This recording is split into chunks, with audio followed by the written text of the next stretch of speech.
Today, we're exploring the key ideas from The Gifts of Imperfection by Brene Brown.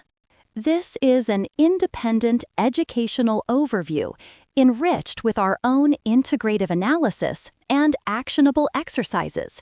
Think of it as a guided reflection to spark your own insights, not a replacement for reading the book itself.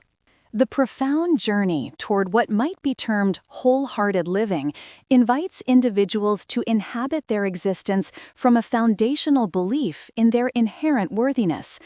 It is a continuous, lifelong practice of courage, compassion, and connection, enabling one to confidently affirm each morning, regardless of what I accomplish or what remains undone, I am enough. And each night to find peace in acknowledging, yes, I am beautifully imperfect, undeniably vulnerable, and sometimes afraid. Yet these truths do not diminish my bravery or my fundamental deservingness of love and belonging. This path is not a singular decision, but an ongoing process demanding specific provisions: courage to face discomfort, compassion for oneself and others, and genuine connection.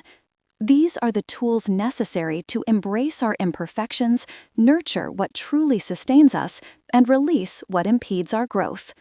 While these ideals may seem grand, they are, in essence, daily practices.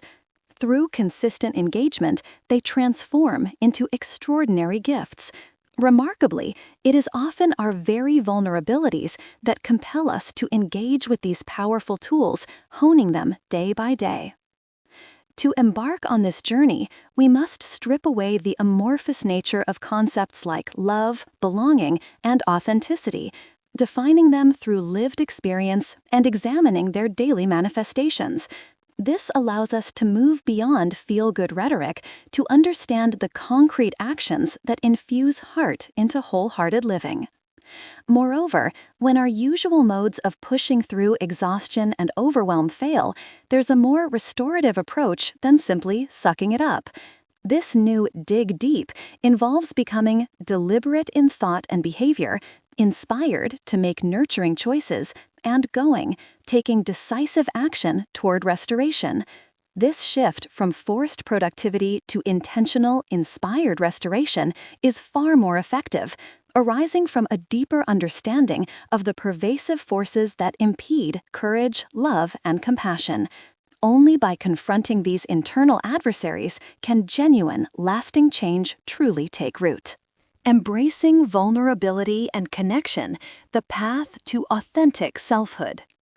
At the core of a fulfilling existence lies the profound understanding that we are inherently worthy of love and belonging, a conviction that must blossom independently of external validation.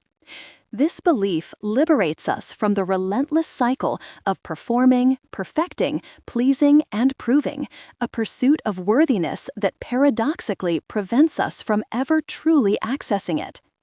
Instead, our deepest sense of value resides within the unvarnished truth of our personal narratives, embracing worthiness here and now without preconditions or "I'll be worthy when" stipulations. A significant barrier to this inherent worthiness is shame, a deeply disorienting experience that strips away perspective and replaces it with self-recrimination.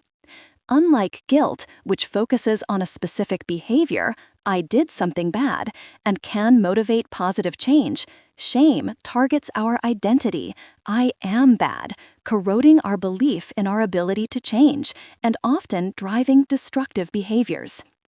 Shame thrives in secrecy, a noxious gas that metastasizes when buried, hating to be voiced. Therefore, the crucial yet counterintuitive response is to lean into courage and reach out for connection. This doesn't mean confiding in just anyone. The person chosen must be a steady anchor, someone who has earned the right to hear your vulnerability, offering shared humanity and acceptance, not judgment or an immediate attempt to fix it. This shared experience, devoid of judgment, is the essence of compassion, allowing one to feel utterly exposed yet completely loved, a potent antidote to shame. The very word courage stems from the Latin for heart, originally meaning to speak one's mind by telling all one's heart.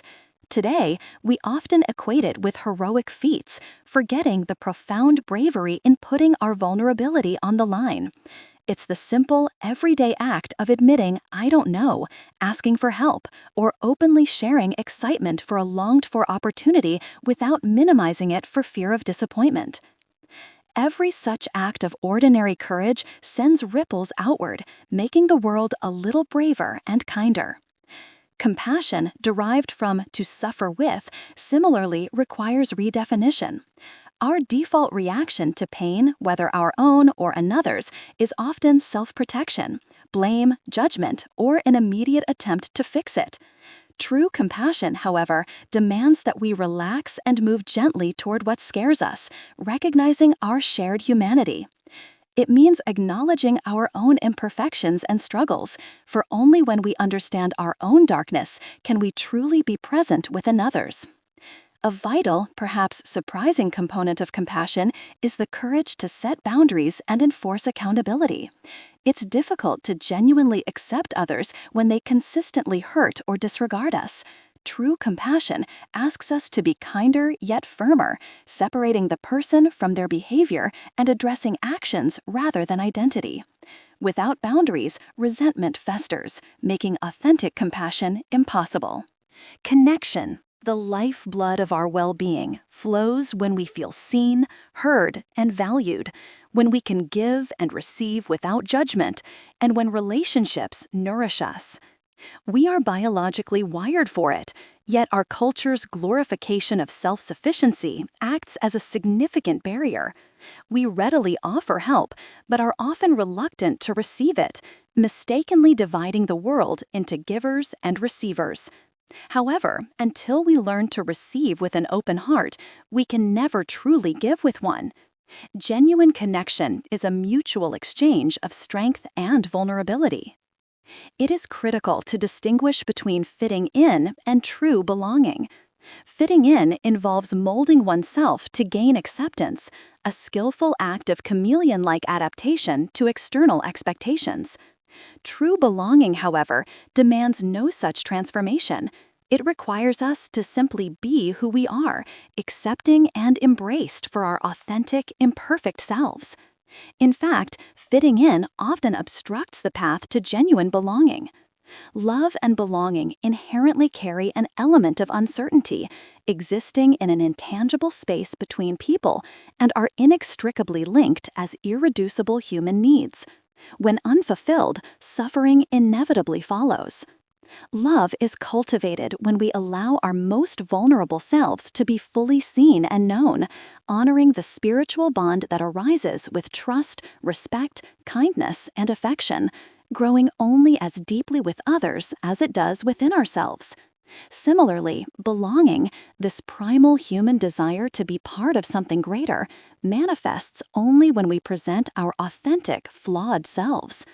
Our capacity for belonging can never surpass our level of self-acceptance, underscoring that the love we extend to others reflects the depth of self-love we are willing to cultivate.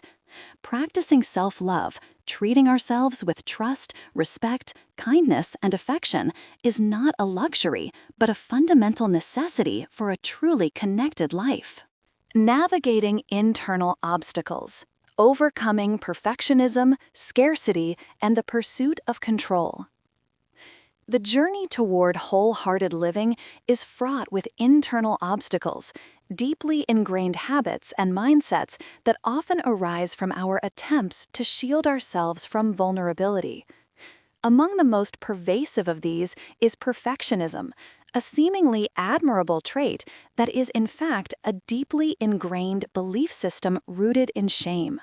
It's the conviction that if we can appear perfect, live perfectly, and act perfectly, we might somehow insulate ourselves from the sting of blame, judgment, and shame.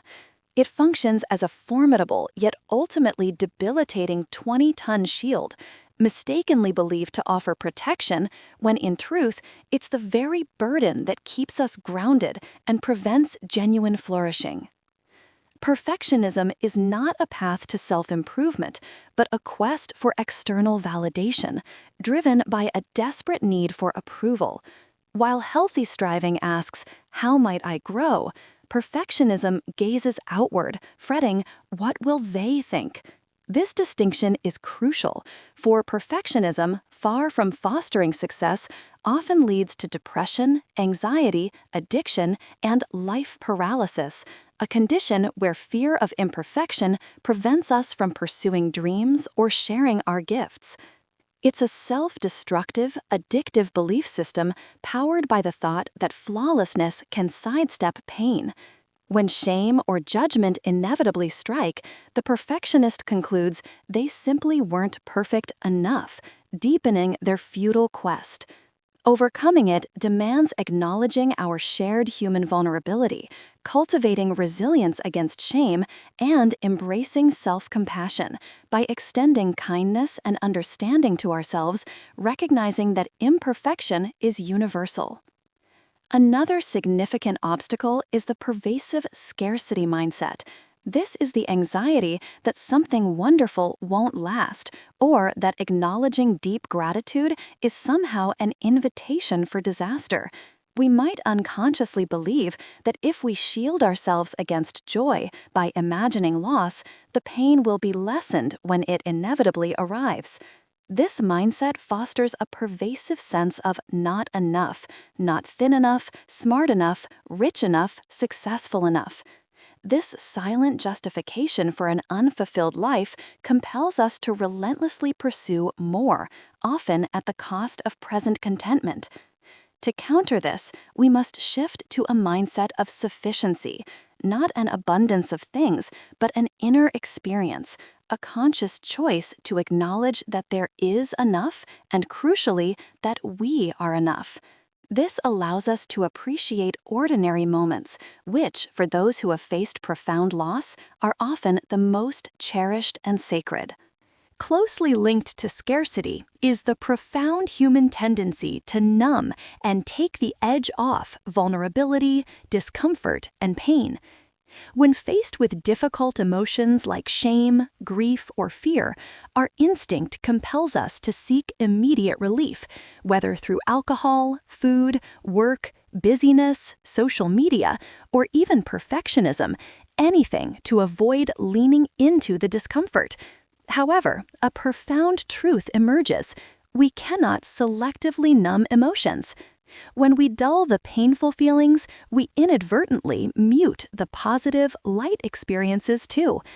This creates a vicious cycle where a lack of joy makes hardships feel even more unbearable, driving us to numb further, diminishing our capacity for joy even more. The critical question isn't if we numb, but whether our numbing behaviors get in the way of our authenticity, our emotional honesty, our boundaries, our sense of enoughness, and our connection to others. Finally, the relentless pursuit of being cool and always in control erects formidable barriers to genuine self-expression and connection. This pressure, whether to manipulate or simply to manage others' perceptions, acts as a self-imposed emotional and behavioral straitjacket, keeping us quiet and still. It often manifests as a fear of being seen as awkward, goofy, silly, or out of control, silencing our innate desires for laughter, song, and dance. Yet, to prioritize being cool and in control over the freedom to unleash our authentic selves is a profound act of self-betrayal. When we consistently deny ourselves this freedom, we rarely tolerate it in others, often responding with judgment or ridicule, sending the implicit message, "Don't be so uncool." This fear-driven control stifles the very expressions that foster deep emotional and spiritual connection, leaving us isolated rather than truly bonded. These pervasive internal obstacles, perfectionism, scarcity, numbing, and the need for control, collectively undermine our capacity for joy, connection, and ultimately our sense of worthiness. Cultivating inner strength, hope, meaning, and restorative practices. Building a wholehearted life requires a conscious commitment to cultivating inner strength through a series of intentional practices that counteract the internal obstacles we often face. A cornerstone of this strength is resilience, the human capacity to navigate and recover from adversity. While often associated with innate toughness, resilience is deeply rooted in our spirituality, understood not necessarily as organized religion, but as the recognition of our intrinsic connection to one another and to a power greater than ourselves. This spiritual foundation imbues life with perspective, meaning, and purpose. From this foundation, three significant patterns consistently arise: cultivating hope, practicing critical awareness, and consciously letting go of numbing behaviors. Hope, often mistaken as a mere emotion, is a distinct cognitive process built on three elements: realistic goal setting, ingenuity in devising pathways to achieve those goals, and a deep belief in one's capacity to execute these plans. This insight reveals hope as a learned skill, nurtured within supportive relationships. Our culture's leanings towards fun, fast, and easy experiences can undermine hopeful thinking, teaching us to quickly abandon endeavors requiring effort. To cultivate hope, we must embrace flexibility and perseverance, understanding that worthy goals demand time and struggle. When hope diminishes, powerlessness often takes its place, a dangerous state where the ability to effect change feels utterly lost. Equally vital is the practice of critical awareness, a potent defense against the ceaseless barrage of messages that fuel our never good enough anxieties. Media constantly shapes our perceptions of success, beauty, and normalcy, creating a photoshopped reality damaging to our sense of self. Critical awareness calls us to reality check these images by asking, is this real or fantasy? Does it promote healthy living or commodify human experience? And, crucially, who benefits from me seeing this and feeling inadequate? This practice is not just critical thinking, it's an act of spiritual self-preservation, preventing cultural conditioning from eroding our inherent worth. Beyond these foundational elements, a series of guideposts illuminate the path to sustained inner strength. Cultivating self-compassion, composed of self-kindness, common humanity, and mindfulness, directly counters perfectionism, allowing us to treat ourselves with warmth and understanding when we stumble, recognizing our universal imperfections, and observing negative emotions without being consumed by them. This compassionate approach leads to genuine strengths, courage, compassion, and connection. Cultivating gratitude and joy involves letting go of scarcity and the fear of the dark. While happiness often fluctuates with external circumstances, joy is a deeper, spiritual engagement with the world, enduring through life's ebbs and flows, inextricably linked to the intentional practice of gratitude. This practice involves active engagement, journals, meditations, or simply voicing appreciation, transforming gratitude from a passive sentiment into a living force. Joy, manifesting in ordinary moments, is often missed because we're either pursuing extraordinary experiences or consumed by a fear of the dark, anxiety that something wonderful won't last. Embracing sufficiency, the inner experience that there is enough and we are enough, allows us to recognize the true value of these ordinary, joyful moments. Cultivating intuition and trusting faith requires letting go of the need for certainty. Intuition isn't mystical, it's rapid, unconscious association, connecting observations with existing knowledge to deliver a gut feeling. Our yearning for guarantees often silences it, leading us to override instincts by constantly polling others or rushing decisions. Faith, similarly, isn't against reason. It's our desperate grip on certainty that creates conflict. True faith embodies a profound commitment to mystery, finding courage in the unseen and possessing the strength to release our fear of the unknown. To live and love wholeheartedly requires this faith, believing without seeing. Cultivating creativity means letting go of comparison. Unexpressed creativity, an innate human capacity, festers into resentment and fear, diminishing our sense of self. Our most unique contribution blossoms from this wellspring. Engaging in making art, whether cooking, writing, drawing, or any act of bringing something new into existence, cultivates meaning and originality, acting as a powerful antidote to comparison. When we understand our unique contributions cannot truly be measured against others, concepts like ahead or behind lose their grip. Cultivating play and rest is essential, letting go of exhaustion as a status symbol and productivity as self-worth. Play, often seen as frivolous, is a fundamental human need, sculpting our brains, cultivating empathy, and forming the bedrock of creativity. The true antithesis of play isn't work, it's depression. Similarly, rest is a biological imperative, yet we view exhaustion as a badge of honor. To live wholeheartedly demands an intentional commitment to sleep and play, consciously unlinking exhaustion from status and productivity from self-worth. Cultivating calm and stillness involves letting go of anxiety as a lifestyle. Calm means developing perspective and mindfulness, processing emotions without immediate reactivity, and creating mental space to ask critical questions.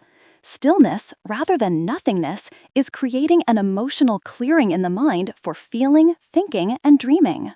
Resistance often stems from fear that uncomfortable truths will surface. Overcoming this requires letting go of preconceived notions and embracing whatever form allows that invaluable inner clearing.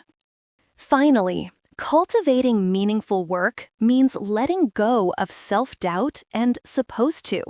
Meaning stems from recognizing, nurturing, and courageously sharing our inherent gifts. Neglecting these endowments exacts a toll. This work is profoundly spiritual, demanding commitment. Self-doubt and the clamor of supposed tos, societal expectations prioritizing wealth or predefined paths, are formidable obstacles. Articulating these fears strips them of power. Embracing careers, integrating multiple passions, defies pressure to conform, fully believing we are enough in all our multifaceted glory. These practices collectively empower us to live fully, joyfully, and with profound purpose. Integrative Analysis Implications. The journey toward a wholehearted life is unequivocally a profound personal evolution, often marked by discomfort and undeniable risk. It challenges deeply ingrained societal norms that prioritize conformity, external validation, and relentless productivity over authentic self-expression and inner peace. This perspective forces a fundamental question: which carries the greater hazard, relinquishing the opinions of others or surrendering our core feelings, beliefs, and the very essence of who we are? The insights garnered from studying lived experiences powerfully suggest that the latter is the true and more devastating cost. Living with a whole heart means engaging with the tapestry of our existence from a bedrock of inherent worthiness rather than a constant striving for it.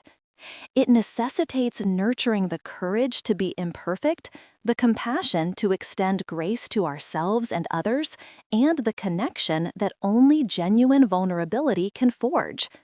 These gifts of imperfection are not mere aspirations. They are the active antidotes to the fear, judgment, and isolation that often define a life lived seeking external approval. Recalling a time before this internal work often brings memories of these very antithetical forces. The implications are transformative.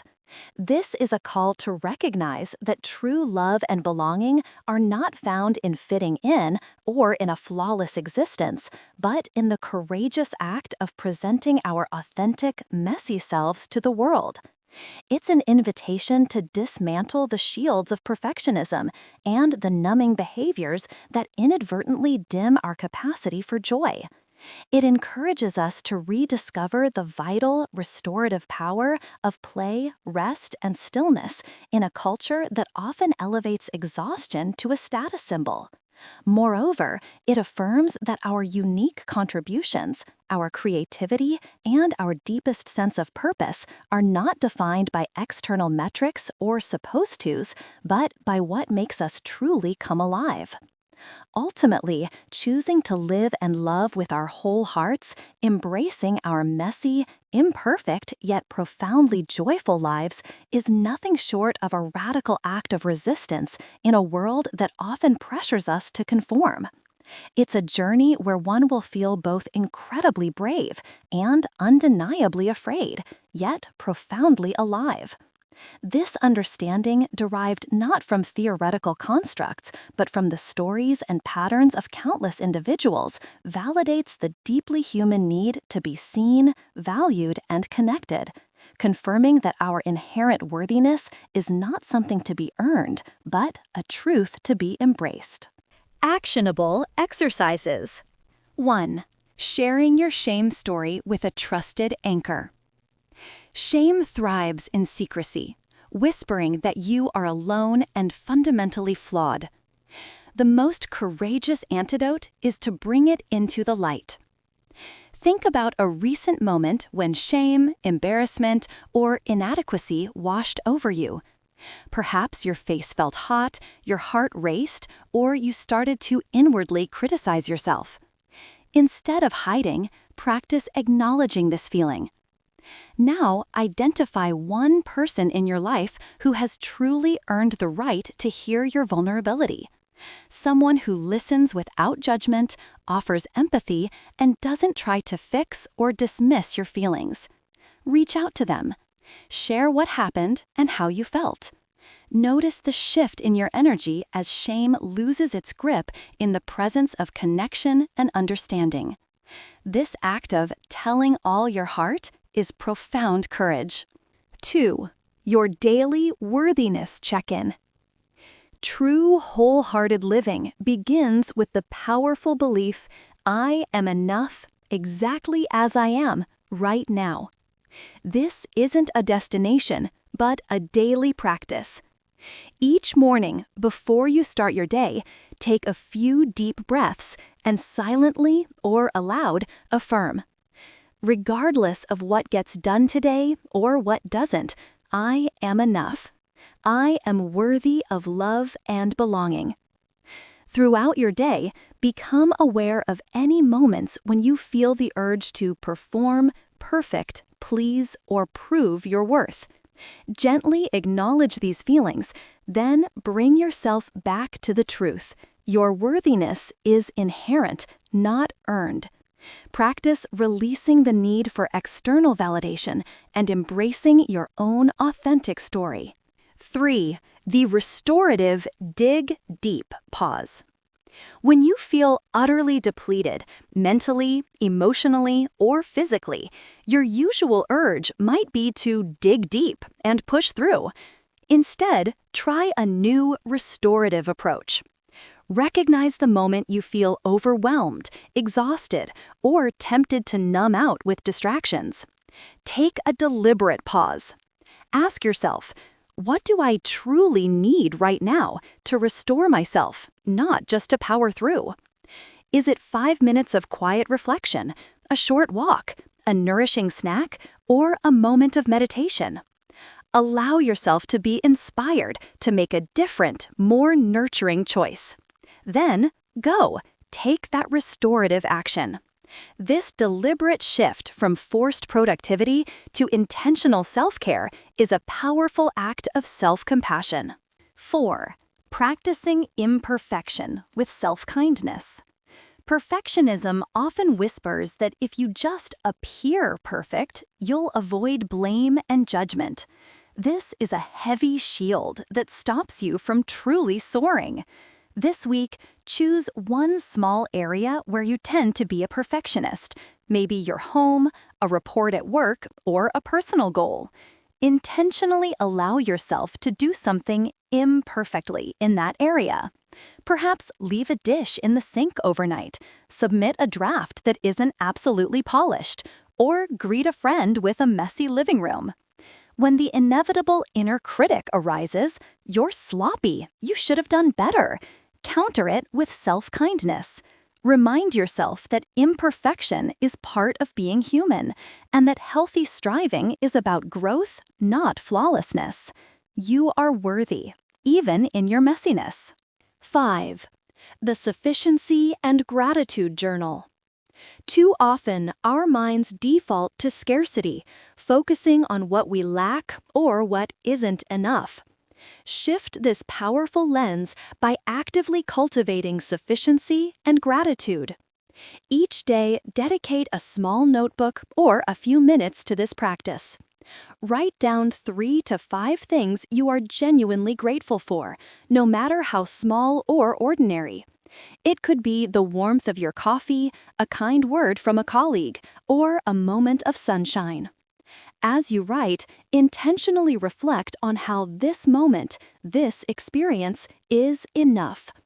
This practice helps you recognize that joy often resides in these ordinary moments, and that your life, as it is right now, holds profound value. That wraps up our exploration of today's book. If even one idea here gave you something to reflect on, give it a like so YouTube knows to share more with you. And if you'd like the next insight in your feed, hit subscribe. Remember, what you heard today is our independent interpretation, enriched with analysis and exercises. The full book has far more depth, so consider reading it to experience the author's work directly. Thanks for listening to DeftU Insights, where we turn great books into tools for growth.